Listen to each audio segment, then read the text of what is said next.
nakakilala sa akin. Bakit Debbie Perez Sawen, CG, yung last name kong CG is caregiver yun, kaya nilagay kong CG. Ayun. So, sa mga hindi pa nakakilala sa akin, share ko na lang dito at kung sino talaga ako. And sa mga share post ko na hindi kayo naniniwala, wala kayo kung hindi kayo naniniwala. Iba doon, nag-talent agency ako, like Team Glam, Agbeya Talent Agency, but workshop. Nag-workshop ako nun. Then, sa workshop na yun, nagsala na rin ako sa isang TV show, sa isang TV show. Basta, malalaman nyo na dito sa vlog ko. So, yun lang guys. Ito, share ko na sa inyo. Watch this. Dito sa unang picture na to, 4 kami magkakapatid dyan. Ang pinaka-una dyan, yung kuya ko, ate ko yung nakakulay black, and then yung sa baba naman, yung ate ko, yan, tapos ako na yung nakakulay pula na damit. Ako yung pinaka-bunso.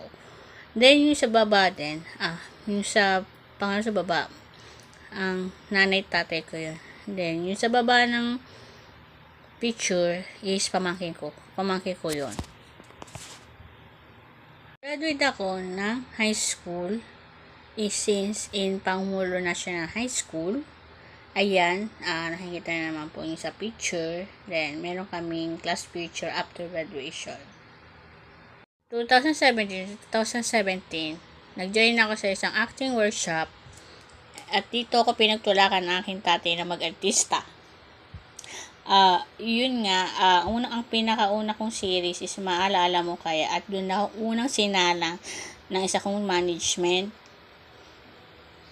After pagka-graduate ko ng high school at pagkawala ng aking magulang, nag-aral ako ng college. Pinag-aral ako ng kamag-anak ng aking tatay sa Amerika.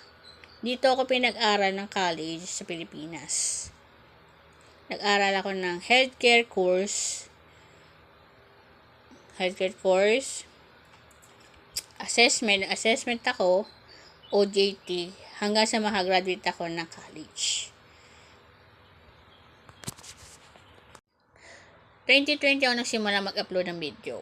Pero, ang dati kong YouTube ay binura ko na nun. Dahil na nga nun, nag-bash ako. Binash ako ng mga ibang bansa na subscriber ko. Ngayon, nagbabalak ako mag-vlog. Ngayon, mag-upload ako araw-araw.